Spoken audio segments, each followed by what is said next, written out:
Bismillahirrahmanirrahim. Assalamualaikum warahmatullahi wabarakatuh. Salam mahasiswa. Kami dari kelompok 2 Program Studi Pendidikan Agama Islam semester 1 kelas A Shift 2 mata kuliah Ilmu Alamiah dan Budaya Dasar. Pada kesempatan kali ini, kami akan mempresentasikan materi kami yang berjudul Perkembangan dan Pengembangan Ilmu Pengetahuan Alam. Saya Yola Nur Suhada dan teman-teman saya, Zubaida dan Muhammad Fikri, izinkan kami mempresentasikan materi kami. Selamat menyaksikan. Lahirnya ilmu pengetahuan alam. Awal dari IPA dimulai pada saat manusia memperhatikan gejala-gejala alam, mencatatnya kemudian mempelajarinya. Pengetahuan yang diperoleh mula-mula terbatas pada hasil pengamatan terhadap gejala alam yang ada. Kemudian makin bertambah dengan pengetahuan yang diperoleh dari hasil pemikirannya. Setelah manusia mampu memadukan kemampuan penalaran dengan eksperimen, maka lahirlah ilmu pengetahuan alam sebagai ilmu yang mantap. Mula-mula manusia masih percaya pada mitos yang sekarang hanya dinilai sebagai pengetahuan semu atau pseudoscience.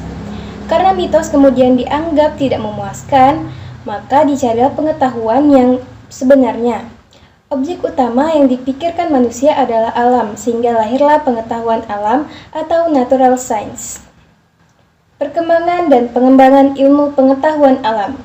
Pengetahuan yang benar dapat diperoleh manusia melalui pendekatan non-ilmiah dan pendekatan ilmiah. Pengetahuan non-ilmiah dapat diperoleh melalui beberapa pendekatan, yakni pendekatan non-ilmiah. Yang pertama, mitos. Mitos memiliki arti suatu kepercayaan yang sangat dipahami dan dianggap sebagai acuan pola kehidupan pada suatu kelompok atau tatanan sosial masyarakat tertentu.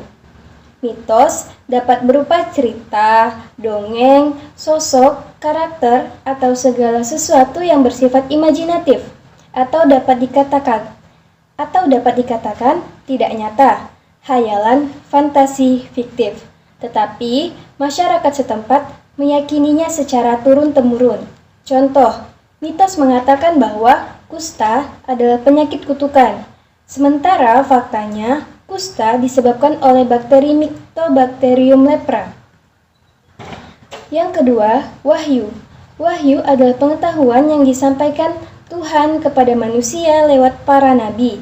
Wahyu diturunkan guna memberikan petunjuk agar manusia dapat hidup selamat dunia dan akhirat. Yang ketiga, intuisi. Intuisi adalah proses berpikir manusia non-ilmiah yang tidak mendasarkan kepada suatu pola berpikir tertentu, sehingga pengetahuan yang diperoleh tanpa melalui proses penalaran tertentu. Kemudian, yang keempat, prasangka. Prasangka merupakan suatu anggapan yang benar, padahal anggapan tersebut belum tentu benar. Contohnya, hewan tomcat yang disangka. Yang keempat, prasangka. Prasangka merupakan suatu anggapan yang benar, padahal anggapan tersebut belum tentu benar. Contohnya, hewan tomcat yang disangka hama, malah sebaliknya merupakan kawan petani. Selanjutnya, pendekatan ilmiah. Ilmu merupakan suatu cara berpikir dalam menghasilkan suatu kesimpulan yang berupa pengetahuan. Berpikir bukan satu-satunya cara guna mendapatkan pengetahuan. Ilmu bukan satu-satunya produk dari kegiatan berpikir. Jadi, dapat dikatakan bahwa ilmu itu merupakan produk dari proses berpikir menurut langkah-langkah tertentu yang dinamakan sebagai berpikir ilmiah. Metode ilmiah atau MI merupakan prosedur untuk mendapatkan pengetahuan yang disebut ilmu. Cara untuk mendapatkannya harus memenuhi syarat-syarat sebagai berikut. Yang pertama, logis. Pengetahuan harus masuk akal dan berpikir secara rasional harus memenuhi syarat-syarat tertentu agar kesimpulan dapat benar. Kemudian yang kedua, objektif. Pengetahuan yang didapat harus sesuai dengan objeknya. Kemudian, metodik. Pengetahuan diperoleh dengan cara-cara tertentu yang teratur, dirancang, diamati, dan dikontrol. Yang ketiga, sistematis. Pengetahuan disusun dalam satu sistem yang saling berkaitan dan menjelaskan satu sama lain, sehingga menjadi satu kesatuan yang utuh. Yang keempat, universal. Pengetahuan ini diperuntukkan bagi siapa saja dan di mana saja, dan dengan cara eksperimentasi yang sama akan diproses hasil yang sama. Selanjutnya akan dijelaskan oleh teman saya, Zubaidah. Metode ilmiah sebagai dasar IPA.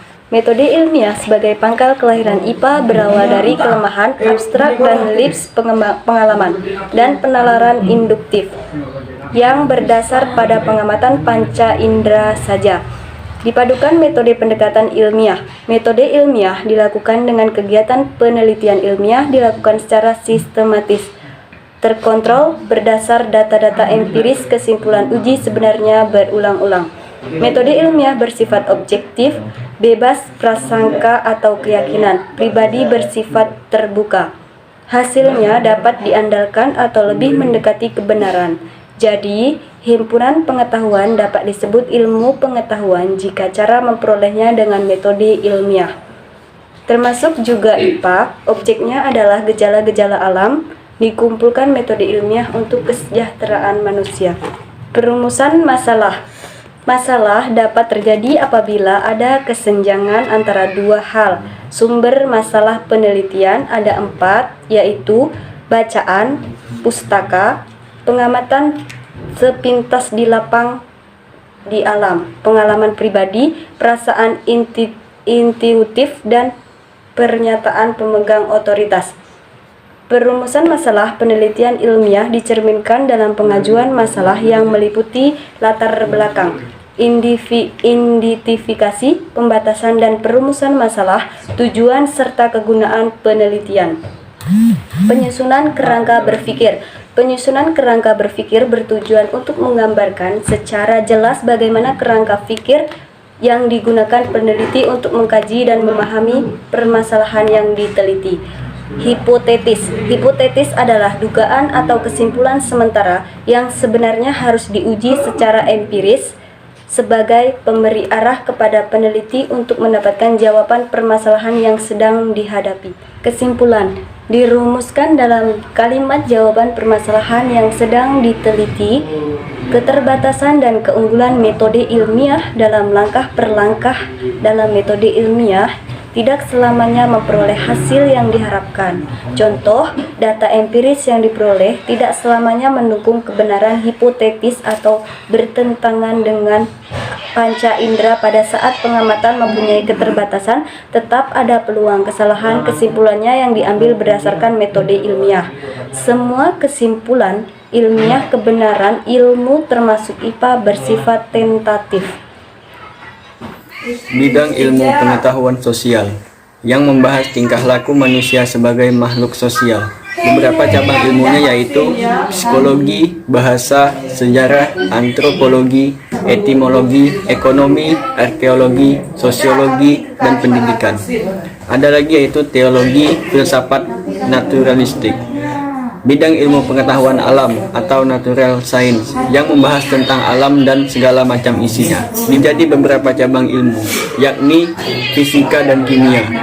Biologi terbagi menjadi zoologi, botani, morfologi, fisiologi, anatomi, histologi, sitologi, higiene, ilmu pengetahuan bumi dan antariksa atau ITBA yang membahas tentang keberadaan bumi sebagai salah satu bagian dari tata surya dan juga membahas tentang ruang angkasa beserta benda-benda angkasa lainnya. Terbagi menjadi beberapa cabang ilmu yaitu astronomi, geologi, petrologi, vulkanologi, mineralogi, kristallografi, dan geografi. Dalam perkembangan ilmu pengetahuan, ternyata terlihat ada kecenderungan beberapa ilmu bertemu kembali, karena pada hakikatnya mereka berada dalam satu unit. Misalnya dalam biologi molekuler dasar, yang sangat kuat untuk mempelajarinya adalah ilmu kimia dan fisika. Sebab dalam kedua ilmu tersebut terlihat adanya sikap keilmuan yang berkaitan dengan sifat kelistrikan, materi, dan struktur alam. Ilmu pengetahuan tidak selamanya membuat manusia menjadi lebih beradab dan mencapai kesempurnaan hidup. Tetapi pengetahuan juga dapat menjadi bencana bagi diri sendiri. Jika kita harus paham betul dengan ilmu pengetahuan, apa yang sedang kita pelajari. Sebagai calon konselor, kita seharusnya mampu menganalisis mana yang baik dan mana yang buruk. Demikianlah beberapa hal yang bisa kami sampaikan dari kelompok 2. Sebelumnya kami dari kelompok 2 mohon maaf yang sebesar-besarnya kepada dosen dan teman-teman sekalian. Apabila di dalam penyampaian presentasi kami tadi mungkin ada kesalahan atau kekurangan kata, saya tutup dengan sebuah pantun. Pak Topik menjahit kopiah, kopiah dijahit beldu yang utuh. Wabillahi taufik wal hidayah. Wassalamualaikum warahmatullahi wabarakatuh.